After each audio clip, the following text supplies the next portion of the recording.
नमस्कार। एक बार फिर से आप सभी का हार्दिक अभिनंदन, स्वागत। अपने जिस तरीके से हमने विधवा जो कविता निराला जी की थी उसके कुछ पदों को हमने पढ़ लिया था। इसका जो अंश बाकी है उसको हम देख लेते हैं कि किस प्रकार से इससे पहले का हमारा जो लास्ट जो हम जिस बात के बारे में जिक्र कर रहे थे वहाँ इस प्रकार से थी कि किस प्रकार से विधवा स्त्री जब अपने सुहाग के साथ में अपने सुहाग की मृत्यु से पहले की जो स्थिति होती है उसके बारे में किस प्रकार से अपने सुहाग के साथ में एक खुशनुमा जिंदगी के बारे में निराला जी ने वर्णन किया था। अब इस पद में देखते हैं हम, हे करुणा रस से पुलकित इसकी आंखें, देखा तो भीगी मन मधुकर की पांखें, मृद रसावेश में निकला जो गुंजार, वहाँ और न था कुछ था बस हाहाकार। उस करुणा की सरिता के मलिन पुलिन पर लघु टूटी हुई कुटी का मौन बढ़ाकर अति छिन्न हुए भीगे अंचल में मन को। इस प्रकार से यह पद है। शब्दार्थों की बात करते हैं हम तो पुलकित का मतलब होता है भरी हुई, यानी यहाँ पर पुलकित क्या होगी, उस विधवा स्त्री की आँखें जो होगी उसकी विशेषताओं के बारे में बताया गया है। मन मधुकर, मधुकर का मतलब होता है भंवरा और मन का मतलब होता है अपना मन। पांखें का मतलब होता है पंख। मृदु किसी तकनीकी कारणों की वजह से थोड़ा सा मिस टाइप हुआ है तो आप इसको मृदु रसावेश ग्रहण करें। मृदु का मतलब है कोमल या मुलायम, जिसे सॉफ्ट कहते हैं हम। रसावेश रस रूपी वेश। गुंजार भंवरों की गुंजन आवाज़ या हम आहट भी कह सकते हैं। हाहाकार चीखना चिल्लाना। मलिन का मतलब होता है स्वच्छ साफ। सरिता नदी। अंचल, अंचल का मतलब होता है तट किनारा या कोना हम कह सकते हैं सरल भाषा में। तो हे करुणा रस से पुलकित इसकी आंखें। करुणा का मतलब होता है दया, दया से भरी हुई, दया के भाव से भरी हुई। रस से पुलकित इसकी आंखें, दया की अनुकंपा दया की दृष्टि से भरी हुई इसकी आंखें। किसकी? जो विधवा स्त्री की हम बात कर रहे हैं, निराला जी विधवा स्त्री के बारे में बता रहे हैं। इनकी आंखें कैसी? करुणा से भरी हुई इनकी पुलकित आंखें, यानी करुणा से दया दृष्टि से भरी हुई इसकी आंखें। देखा तो भीगी मन मधुकर की पांखें। और हमने इस विधवा स्त्री को देखा तो भीगी मन मधुकर की पांखें। जो हमारे जो पंख होते हैं, जो भंवरे रूपी जो मन रूपी जो भंवरा होता है उसके हृदय को हम यहाँ पर सीधा सा समझ लेते हैं। उसके हृदय को हमने कैसा समझा? यहाँ पर एक भीगे मन की तरह, एक भीगे भंवरे की तरह हमने इसके मन को देखा या हमें प्रतीत होता है। मृदु रसावेश में निकला जो गुंजार। मृदु का मतलब होता है कोमल, रसावेश रस के वेश में निकला हुआ, कोमल रस के वेश में निकला हुआ जो गुंजार। ऐसे मतलब कोमल जिसको कहते हैं, कोमल सॉफ्ट, एक ऐसी आवाज़ जो बिल्कुल कैसी हो? भंवरों जैसी हो, उसकी ऐसी आहट है। वहाँ और न था, वहाँ पर और कुछ नहीं था, बस क्या था? हाहाकार, एक चीखना चिल्लाने की एक आवाज़ थी। किसकी? हम विधवा की बात कर रहे हैं। उस करुणा की सरिता के मलिन पुलिन पर, उस करुणा उस दया की दृष्टि की सरिता के मलिन, सरिता यानी नदी के मलिन का मतलब होता है स्वच्छ, पुलिन पर, यानी एक नदी का भी यहाँ पर रूप दिया है उस विधवा स्त्री को को कि एक दया रूपी नदी जो होती है स्वच्छ और साफ मलिन जो होती है उसके समान उसकी स्थिति को बताने का प्रयास किया है। लघु टूटी हुई कुटी का मौन बढ़ाकर, किसका? लघु यानी छोटी, कुटी यानी कुटिया, मौन यानी शांत बढ़ाकर, यानी ऐसा इस तरीके से कि सरिता नदी के जो वेग होता है, जो शांत माहौल जो होता है उसके समान इसकी विशेषता बताई गई है। अति छिन्न हुए भीगे अंचल में मन को, अंचल का मतलब होता है तट किनारा, कि कुछ छोटे मोटे छूट फूट होते हुए जिस प्रकार नदी अपने वेग में आगे बढ़ती है उस तरह से इसका भी मन क्या है, एक छिन्न भिन्न इसका भी मन हो गया, इसका भी हृदय क्या हो गया है, छिन्न भिन्न हो गया है। किसका? विधवा का। नेक्स्ट आगे बढ़ते हैं हम।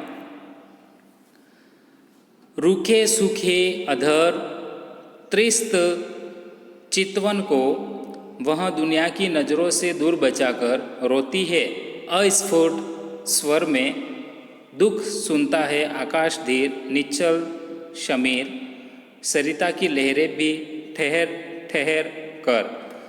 रूखे सूखे यानी सादा, जो हम एक बिना किसी, हम कह सकते हैं कि बिल्कुल सादा व्यंजन, सादा भोजन भी हम कह सकते हैं।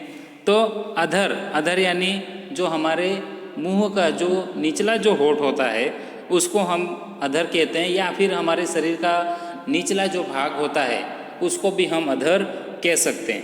तो एक शारीरिक विशेषताओं को इंगित करने का प्रयास किया है यहाँ पर निराला जी ने, कि किस प्रकार से रूखे सूखे एक सादे व्यंजन की तरह, एक सादे भोजन की तरह, त्रस्त यानी प्यासे की तरह, चितवन यानी इस प्रकार का ढंग है, किसका? उस विधवा स्त्री का, कि उसके जो रहने का, उसके किस प्रकार का ढंग हो गया है, रूखा सूखा उसका जीवन है। अधर और त्रस्त चितवन है, यानी जो प्यासा जो व्यक्ति जो होता है उसके समान उसकी स्थिति बनी हुई है। वहाँ दुनिया की नज़रों से दूर बचाकर, और वहाँ दुनिया की नज़रों से, दुनिया की जो कार्य होते हैं उनकी जो जिस प्रकार की भी एक विधवा स्त्री के प्रति अपना एक दृष्टिकोण होता है लोगों का, उससे बच कर दूर भागकर रोती है वहाँ अस्फुट स्वर में। किस प्रकार रोती है?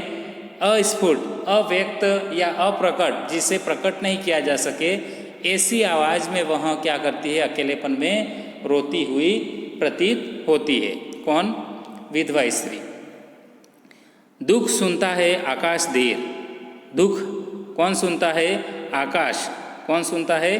आकाश रूपी जो शरीर जो होता है हमारा, उस विधवा स्त्री के प्रति हमारा जो दृष्टिकोण है उसकी यहाँ पर बात हो रही है। तो दुख सुनता है, कौन सुनता है? आकाश।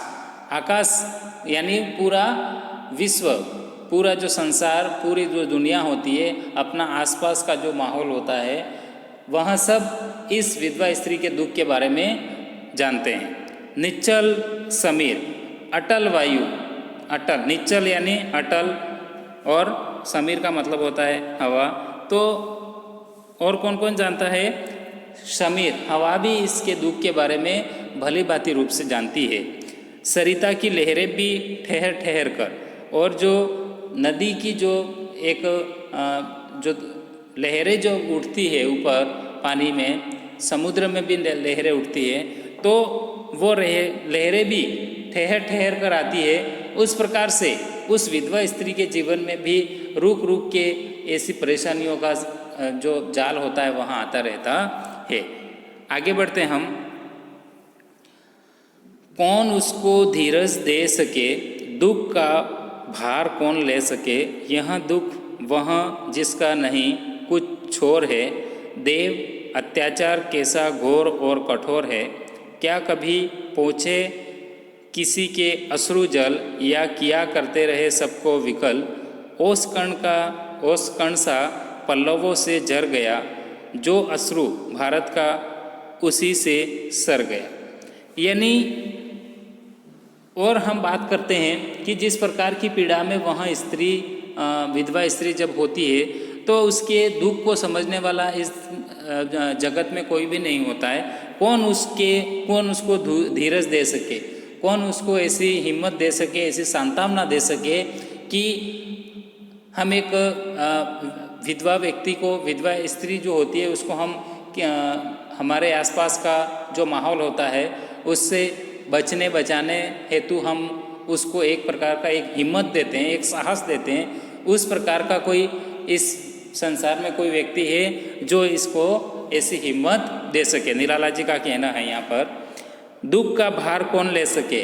और इस विधवा स्त्री का जो भार होता है, कौन सा भार, जिस पहाड़ रूपी जो दुख होता है, उस दुख रूपी पहाड़ को कोई भी लेने वाला इसमें इस दुनिया में नहीं है, उसको स्वयं को ही ये सब कुछ भुगतना है।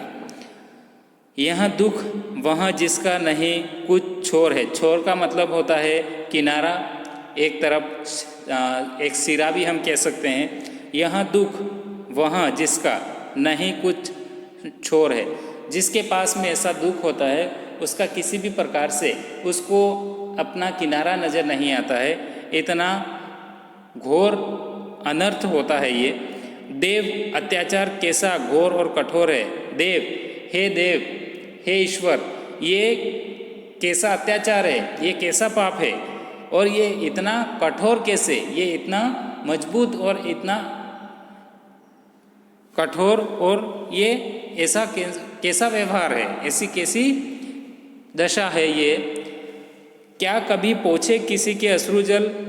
क्या इस विधवा स्त्री के एवज में किसी और व्यक्ति के कभी हमने आंसू जो होते हैं उसको पोंछने का कभी हमने कार्य किया। निराला जी कह रहे हैं, या किया करते रहे सबको विकल। हमने किसी को कभी जिंदगी में, जीवन में किसी को पीड़ा में देखते हुए हमने उसको साहस हिम्मत देने की कोशिश की, या हम उस व्यक्ति को और व्याकुल और हम क्या करते रहे, हतोत्साह करते रहे, उसको और भी अपने मार्ग से विचलित करते रहे, या हमने कभी उसको सही मार्ग कभी दिखाया क्या। ओसकण का मतलब होता है रात्रिकालीन जो आर्द्रता, जो ठंडी ठंडी जो बूंदें होती है, ओस का उनको संज्ञा दी जाती है। तो ओस कण सा पल्लवों से जर गया, पल्लवों से जर गया। जो बूंदें जो होती है रात्रिकालीन, जो आर्द्रता की जो बूंदें होती है, वहाँ भी क्या होगी, पल्लवों से जर गई, नीचे गिर गई। जो अश्रु भारत का उसी से सर गया, और उसी कण से, उसी ओस कण से अश्रु भारत का उसी से सर गया, और भारत का जो अश्रु जो था वह अश्रु उसी से क्या हो गया,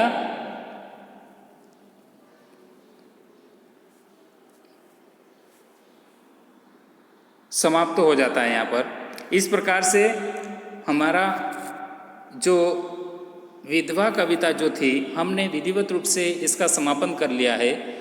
हम नेक्स्ट क्लास में और मिलेंगे एक नई कविता के साथ में। तब तक के लिए सभी का धन्यवाद, नमस्कार।